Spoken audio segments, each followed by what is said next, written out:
नमस्कार दर्शकों, मैं प्रकृति मोहन ठाकुर आपका स्वागत करती हूं हमारे आज के कार्यक्रम कृषि दर्शन में।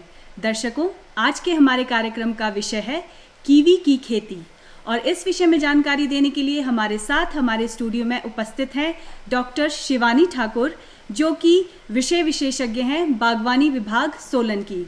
तो डॉक्टर साहब, आपका बहुत बहुत स्वागत है हमारे स्टूडियो में। तो डॉक्टर साहब, इससे पहले कि हम अपना कार्यक्रम शुरू करें तो सबसे पहले हम अपने दर्शकों को बता देते हैं कि हमारा ये कार्यक्रम लाइव फ़ोन इन कार्यक्रम है। तो हमारे स्टूडियो का आप नंबर नोट कर लीजिए। हमारे स्टूडियो का नंबर है सबसे पहले शिमला का कोड 0177। हमारे स्टूडियो का नंबर है 28000177 और 28000178। तो डॉक्टर साहब, सबसे पहले तो हम आपसे यही जानना चाहेंगे कि कीवी फल क्या है और इसका क्या महत्व है। देखिए, कीवी जो फल है बहुत ही पौष्टिक और लाभकारी फल है, जिसे चाइनीज़ गूसबेरी के नाम से भी जाना जाता है। ये देखने में चीकू की तरह होता है। चीकू का फल थोड़ा गोल होता है, ये थोड़ा लंबूतरा टाइप होता है, थोड़ा ओब्लॉन्ग शेप में होता है। तो और इसमें जो होता है, इसकी स्किन पर थोड़े थोड़े रोए होते हैं, बाल की तरह जो होता है, हेयर होते हैं इसमें। तो ये है, तो ऐसा होता है कीवी फल। इसका ओरिजिन जो है वो चाइना था, और लेकिन कमर्शियली और व्यावसायिक तौर पर इसे न्यूजीलैंड ले जाया गया, जहाँ इसकी व्यावसायिक खेती वहाँ के किसानों ने, वहाँ के फार्मर्स ने की, और वहीं से इसका नाम जो है उनके राष्ट्रीय पक्षी जो जिसे हम कीवी के नाम से जानते हैं, उसके नाम पर ही इस फल का नाम जो है वो कीवी फल जो है पड़ा। और भारत में भी ये जो इंट्रोड्यूस हुआ 60s में, और भारत में जम्मू कश्मीर, हिमाचल प्रदेश, उत्तराखंड और नॉर्थ ईस्टर्न स्टेट्स और साउथ इंडिया की नीलगिरी हिल्स में भी ये उगाया जाता है। जी, तो डॉक्टर साहब, ये जो फल है इसको किस तरह की जलवायु की आवश्यकता होती है? देखिए, जो कीवी फल है ये हम कहते हैं कि पहाड़ी क्षेत्र का फल है, और इसे 900 मीटर से 1800 मीटर की ऊंचाई तक जो है, जो इलाके इसमें आते हैं, इतने समुद्र तल से 900 से 1800 मीटर की ऊंचाई पर, वहाँ पर इसे आसानी से उगाया जा सकता है। और दूसरा, जो जहाँ पर तेज़ हवाएं चलती हो वहाँ पे हम इसको नहीं उगाते हैं, या बहुत ज़्यादा पाला पड़ता हो, वहाँ पर भी हमें कीवी का जो है वो खेती जो है वो फ़ायदेमंद नहीं रहती है। फिर मध्यमवर्ती, जैसे मैंने अभी कहा कि 900 से 1800 मीटर, तो मध्यमवर्ती इलाकों में इसका जो है वो उत्पादन आराम से किया जा सकता है। अभी हम कीवी फल की आप महत्वता की भी बात कर रहे थे। तो कीवी, जैसा मैंने अभी बताया था कि बहुत ही न्यूट्रिशियस फल है, और इसे जो है कुछ सालों में, पहले 90 के दशक में भी कीवी की बहुत खेती की गई, लोगों ने बगीचे लगाए, लेकिन उस समय ये सक्सेस नहीं हुआ, लोगों की अच्छी मार्केट नहीं मिली, या हम ऐसा भी कह सकते हैं कि उस समय इसका टेस्ट जो था हमारे लोगों में डेवलप नहीं था, और इसके गुणों का भी उन लोगों को पता नहीं था। तो मार्केटिंग की वजह से लोगों ने बगीचे 90s में अपने उखाड़े, लेकिन फिर से अभी कुछ सालों में इसका जो प्रचलन है बहुत ज़्यादा बढ़ गया है, और डिमांड जो है वो कीवी की बहुत बढ़ गई है। तो जैसे अभी कुछ पिछले 5-6 सालों में आपने देखा होगा कि डेंगू के मरीजों की संख्या भी बहुत बढ़ रही थी, और डेंगू बीमारी जो है एकदम से आई, और डॉक्टर्स ने प्रिस्क्राइब किया विटामिन सी लेने के लिए, कीवी फल को उन्होंने प्रिस्क्राइब किया। तो इस वजह से भी इसकी लोकप्रियता जो थी वो बढ़ी। अब कोविड के दौरान भी आपने देखा होगा कि डॉक्टर्स जो थे वो इम्यूनिटी स्ट्रॉन्ग करने की बात कह रहे थे कि अपनी इम्यूनिटी को स्ट्रॉन्ग करना है, विटामिन सी ज़्यादा से ज़्यादा आप लीजिए। तो बहुत सारे गुणों से भरपूर है ये कीवी फल। तो ये जो है मेन इसमें विटामिन सी का सोर्स है, जो है हम कह सकते हैं कि जो हमारे ये किन्नू, जो ये संतरा प्रजाति के जो फल हैं, उससे भी 2 से 3 गुना ज़्यादा इसमें विटामिन सी पाया जाता है। और इसमें सेकेंडली जो कीवी फल है इसमें एंटीऑक्सीडेंट्स बहुत ज़्यादा होते हैं, जिसकी वजह से ये हमारी इम्यूनिटी को बढ़ाता है। इम्यूनिटी हम कह सकते हैं इम्यूनिटी मतलब रोग प्रतिरोधक क्षमता। यस एग्जैक्टली, और उसको बढ़ाता है और इम्यूनिटी बूस्टर भी इसे कहा जाता है। और इसके कारण ब्लड क्लॉटिंग को रोकता है ये। और ऐसा कहा जाता है कि जो लोग हृदय संबंधी जो भी बीमारी से ग्रसित है वो एस्पिरिन अगर ले रहे हैं तो अगर कीवी फल का एक दिन में 2 फल का सेवन कर ले तो एस्पिरिन की गोली से भी उनको छुटकारा मिल जाता है। फिर पोटाशियम का बहुत अच्छा स्रोत है ये, इसमें पोटाशियम जो है बहुत ज़्यादा मात्रा में पाया जाता है। फिर नींद आने की समस्या जिन लोगों में रहती है वो कीवी का सेवन करें तो इससे उनको फ़ायदा मिलेगा। तो इस प्रकार से कई चीज़ों में इतने सारे गुण जो हैं इस फल में है और इसकी लोकप्रियता को बढ़ाते हैं। तो इस प्रकार से इसकी डिमांड भी जो है वो बढ़ रही है और लोगों ने कीवी को एक व्यावसायिक तौर पर जो है अपनाना शुरू कर दिया है। तो अब ये तो आपने बताई कि इसकी क्या गुणवत्ता है, क्या महत्व है कीवी का। तो अब हम आपसे ये जानना चाहेंगे कि जो कीवी का बगीचा है या जो कीवी की खेती है वो किस तरह से की जाती है, किस तरह से कीवी का बगीचा लगाया जाता है और लगाते समय किस तरह की बातों का विशेष रूप से ध्यान रखना होता है। जी, जो कीवी का बगीचा है, आप किसी भी फ्रूट का फल का अगर आप बगीचा, हमारे किसान बागवान भाई बहन बगीचा लगाना चाहते हैं तो सबसे पहले प्लानिंग बहुत ज़रूरी है।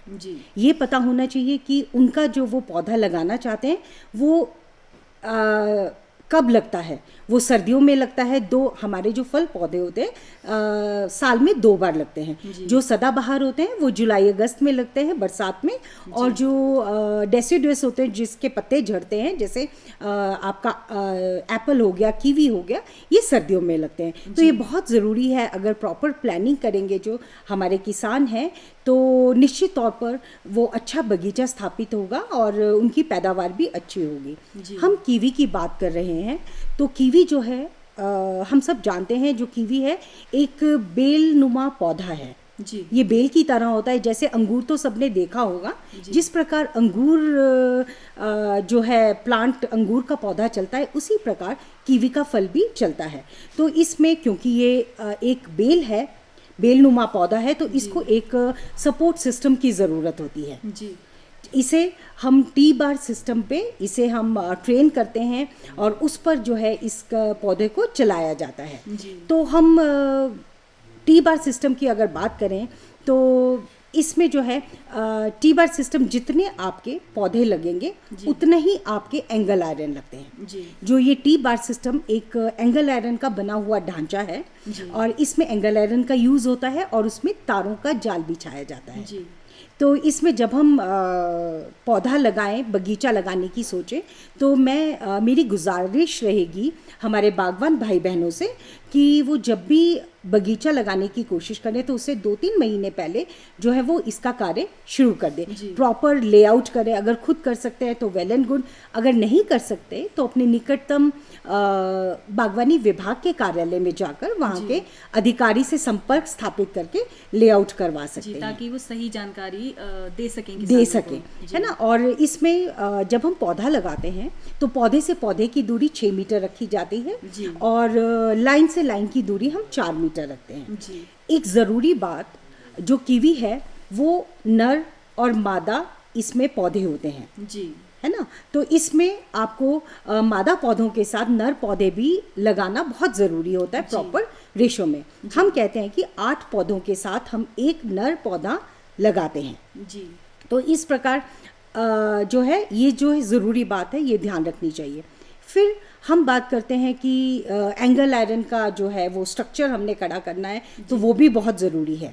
तो पौधा लगाने से पहले अगर किसान बागवान भाई बहन अपना जो स्ट्रक्चर है वो तैयार कर ले, इसमें हम 7.5 फीट का एंगल आयरन लेते हैं। मैं अपने दर्शकों को भी दिखाना चाहूँगी, जैसे आप तस्वीर में भी देख रहे हैं। इस प्रकार से एंगल आयरन का ये जो है स्ट्रक्चर है, एंगल आयरन 7.5 फीट का होता है, है ना। और 1.5 फीट का जो है ज़मीन से नीचे हम रखते हैं और 6 फीट ज़मीन से हम ऊपर रखते हैं जी। और यहाँ पर जो टी की शेप में होता है, आप ये देखिए ये टी की शेप में है जी, बिल्कुल टी के आकार का ये हाँ जी, टी के आकार का ये है। और यहाँ पे हम 5 तारे जो GI वायर है वो 4 mm की इसमें लगाई जाती है जी। और यहाँ पे हम इसको जो है तारे लगाते हैं। जी। तो किसान बागवान भाई बहन जब भी ये स्ट्रक्चर खड़ा करें तो ये ज़रूर ध्यान में रखें कि एंगल आयरन को 1.5 फीट कंक्रीट की फाउंडेशन के साथ ही लगाएं, क्योंकि अक्सर हमने ये देखा कि जब भी कई फार्मर्स क्या करते हैं कि वो एंगल आयरन को डायरेक्ट ज़मीन में लगा देते हैं, जिससे क्या होता है कि जब उनकी फसल आती है तो वो फसल इतनी ज़्यादा होती है कि वो सारा स्ट्रक्चर नीचे बैठ जाता है जी। तो अपने मतलब इन्वेस्टमेंट अनडाउटेडली इसमें बहुत ज़्यादा है, तो इसको देखते हुए इसमें बिल्कुल भी वो मत सावधानी बरतें कि इसको कंक्रीट की फाउंडेशन के साथ ही अगर हमारा स्ट्रक्चर मजबूत होगा तभी हमारी जो है पैदावार भी हम इसमें अच्छे से ले पाएंगे। तो 6 फीट ये ज़मीन से ऊपर होता है और उसमें आपका जो ऊपर एक 6 फीट का एक और एंगल आयरन लगाया जाता है जिसमें आप 5 तारे 1.5 फीट के अंतर पे आप लगाते हैं। तो इस प्रकार से इसका स्ट्रक्चर जो है वो खड़ा किया जाता है। फिर जब हम इसमें पौधा लगाते हैं तो क्योंकि ये बेल है इसमें मुड़ने की क्षमता होती है, तो एकदम से ये अगर आप इसको एंगल आयरन के साथ लगाओगे या स्टिक के साथ आप लगा रहे हो तो ये उसके चारों तरफ मुड़ जाती है। तो बागवान भाई बहनों ने ये ध्यान रखना है कि इसको आप मुड़ने ना दें जी। उसको आपने सीधा 6 फीट तक पूरा सीधा रखना है जी। मतलब कहने का आपका अर्थ है कि जगह जगह से बांधें उस बेल को, हाँ, ताकि वो उस जो आपने स्टिक लगाई है उसके चारों तरफ हाँ जी वो घूमे ना। तो इससे जो है वो जब आपका 6 फीट पे वो तारों का जाल होता है, जैसे ही पौधा हमारा एक्सक्यूज मी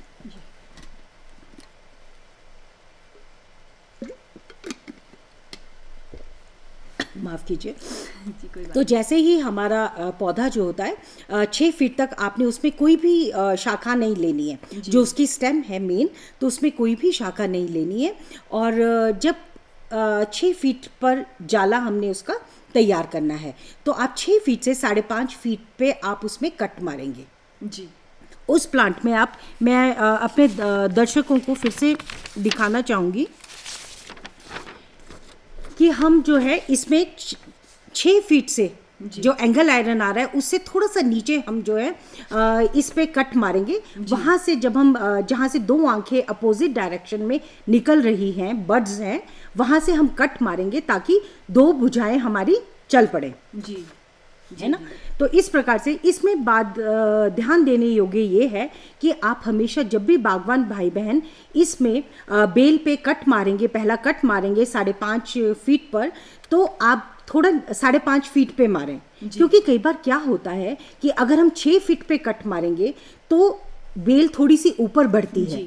जहाँ मैंने क्रॉस किया है बेल थोड़ी सी ऊपर आती है और जो भुजाएं चलती हैं जो भुजाएं चलती हैं वो इस शेप में आ जाती है, उठती है, जिससे जो होता है इसमें जो पोषक तत्व हैं वो उनका फ्लो रुक जाता है, वो ठीक प्रकार से नहीं हो पाता है उनका फ्लो। तो इस प्रकार से वो जो भुजाएं हैं उसमें वो अच्छे से ग्रोथ नहीं लेंगी। तो इसी तरीके से जो है आप इस पे 6 फीट से थोड़ा नीचे ही कट मारें ताकि आपकी दोनों भुजाएं, जिसे हम कोडोन कहते हैं, वो अच्छे से चल पड़े और अच्छी ग्रोथ ले।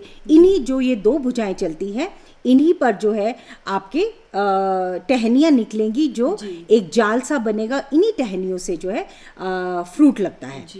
फिर इसमें ये तो थी कुछ बातें। और लेआउट की बात हम करें अगर कीवी की, तो हमेशा बागवान भाई बहन ये ध्यान रखें कि जब हम कीवी का लेआउट करते हैं, जैसे मैंने बताया पौधे से पौधे की दूरी 6 मीटर और जो हमारी लाइन से लाइन की दूरी है वो 4 मीटर होनी चाहिए। तो इसमें जब आप लाइन आप बनाते हैं तो पहली लाइन आपकी जो होगी वो फीमेल प्लांट्स की होगी, मादा पौधों की होगी। जो आपकी सेकंड रो होगी, सेकंड लाइन होगी, वो आपके इसमें हर अल्टरनेट पौधा यानी कि दूसरा, चौथा, छठा पौधा जो होगा वो मेल प्लांट का होगा। फिर पहली लाइन फीमेल, सेकंड में हर अल्टरनेट पौधा आपका मेल प्लांट का होगा, फिर तीसरी और चौथी लाइन आपकी फीमेल प्लांट्स की आएगी जी। फिर पांचवी फिर से वही पांचवी भी रिपीट करेंगे हम। एडजेसेंट पौधा जो अल्टरनेट पौधा है वो आपका मेल प्लांट होगा। जैसा मैंने अभी आपको बताया कि जो इसमें रेशो होता है 8 फीमेल प्लांट्स के लिए जो है 8 फीमेल प्लांट्स के लिए एक नर पौधा ज़रूरी होता है। तो आप ये जो देख रहे होंगे एक बीच में मेल प्लांट है जी, इसको ये 1 2 3 4 5 6 7 8 फीमेल प्लांट्स को जो है ये पॉलिनेट करेगा। और अगर इस तरीके से हम जो है कीवी का बगीचा लगाएंगे तो निश्चित तौर पे जो पैदावार है वो बहुत अच्छी होगी। और क्योंकि इसमें जो है पॉलिनेशन का बहुत रोल है, अच्छी पॉलिनेशन होगी तो हमारा फल भी अच्छा लगेगा और पैदावार अच्छी होगी। और दूसरा ये जो कीवी फल है ये बहुत ज़्यादा लगता है जी। और तो इसमें थिनिंग बहुत ज़रूरी है। किसान बागवान भाई बहन जब भी फल लगे तो ये ध्यान रखें कि जो है वहाँ पे आप जिस टहनी में फल लगा है 7-8 फल लग जाते हैं तो आप उसमें 5 से 6 फल ही उसमें रहने दें। मतलब हम कह सकते हैं कि 20 से 30% जो है वो थिनिंग करे। तो इस प्रकार से ये बातें हैं, जैसे नर मादा का रेशो है 8:1, इसका ध्यान रखें। और फिर कीवी का जब बगीचा हम तैयार करते हैं तो क्योंकि इसकी पत्तियां बहुत बड़ी होती हैं है ना, बहुत ज़्यादा बड़ी होती हैं, तो उससे जो होता है उसका ट्रांसपिरेशन लॉस बहुत ज़्यादा होता है, तो इसको पानी की बहुत ज़रूरत पड़ती है। तो पानी की ज़रूरत पड़ती है तो इसमें ड्रिप इरिगेशन सिस्टम जो है जिसे हम सूक्ष्म सिंचाई भी कहते हैं, ड्रिप इरिगेशन सिस्टम जो है वो बहुत ज़रूरी है कि अगर हम उसको लगाएं। और ड्रिप इरिगेशन सिस्टम जो है उसको लगाने से आप लगाएंगे और उसको लगाने से जो पैदावार है उसमें भी फ़र्क पड़ता है। आप यकीन नहीं मानेंगे कि ड्रिप इरिगेशन सिस्टम अगर हमारा बगीचे में लगा होगा, ये तो हम कीवी की बात कर रहे हैं, अगर किसी में भी लगा होगा तो 30 से 40% जो है वो फल की प्रोडक्शन में फ़र्क पड़ता है, बढ़ोतरी होती है। तो इस प्रकार से एक और चीज़ कीवी का जो फल है ये उस समय मार्केट में आता है जब कोई और फल जो है फ्रेश फ्रूट जो है अवेलेबल नहीं होता है ना। ये अक्टूबर मिड में आपको मिलेगा, नवंबर मिड तक मिलेगा। तो एप्पल भी हमारा जा रहा होता है, तो बागवान भाई बहनों को इसके जो दाम है वो बहुत अच्छे मिलते हैं उस समय। और तीसरा इसमें डैमेज और लॉसेस बहुत कम होते हैं क्योंकि ये जो फल है कीवी फल पकने के 10-15 दिन बाद जो है तोड़ने के 10 से 15 दिन के बाद जो है ये पकता है। तो इस प्रकार से जो है इससे भी जो फार्मर का लॉस है और इन्वेस्टमेंट है, खर्चा भी कम होता है और जो फार्मर है उसको आमदनी भी बहुत आमदनी मिलती है जी। तो विभाग के द्वारा क्या कोई स्कीम्स चलाई जा रही हैं जिससे जो हमारे किसान बागवान हैं उन्हें कोई फ़ायदा पहुँचे? जी हाँ, विभाग में जो है एक हमारी सेंट्रली स्पॉन्सर्ड स्कीम है MIDH की, उसमें भी 50% सब्सिडी पे जो है 50% सब्सिडी जो है फार्मर को उपलब्ध करवाई जाती है। इसमें मैक्सिमम जो है 1 हेक्टेयर के लिए अगर किसान जो है 416 पौधे लगाता है तो उसमें मैक्सिमम जो सब्सिडी है वो 2 लाख की है। 4 लाख उसका जो कुल खर्चा है, मैक्सिमम खर्चा है वो 4 लाख और 2 लाख जो है वो उसको मैक्सिमम सब्सिडी इतनी प्रोवाइड करते हैं। ये सेंट्रली स्पॉन्सर्ड स्कीम है। फिर एक स्कीम है 2016-17 में जो थी, ये स्कीम स्टार्ट हुई थी मुख्यमंत्री कीवी प्रोत्साहन योजना के नाम से 16-17 में स्टार्ट की गई थी। ये स्टेट की स्कीम है और इसमें जो है 50% सब्सिडी है जो है किसान को उपलब्ध करवाई जाती है। इसमें क्योंकि हम जैसा अभी हमने कहा कि कीवी में जो है एक टी-बार सिस्टम जो एंगल आयरन का स्ट्रक्चर सेटअप किया जाता है तो इसमें बहुत इन्वेस्टमेंट है। लगभग इसमें 1 हेक्टेयर पे यदि हमारा किसान 1 हेक्टेयर पे 416 पौधे लगते हैं, 416 ही आपके एंगल आयरन लगेंगे। तो इसमें कॉस्ट बहुत ज़्यादा बैठ जाती है। तो 1 हेक्टेयर पे लगभग 14 लाख का खर्चा इसमें जो है वो आ जाता जी है। बिल्कुल। देखिए जैसे आपने बताया कि एंगल आयरन को खड़ा करने के लिए कंक्रीट का जी हमें फाउंडेशन हाँ, होना फाउंडेशन ज़रूरी चाहिए। है जी। तो इसमें खर्चा बहुत ज़्यादा होता है, तो 14 लाख का इसमें खर्चा आ जाता है।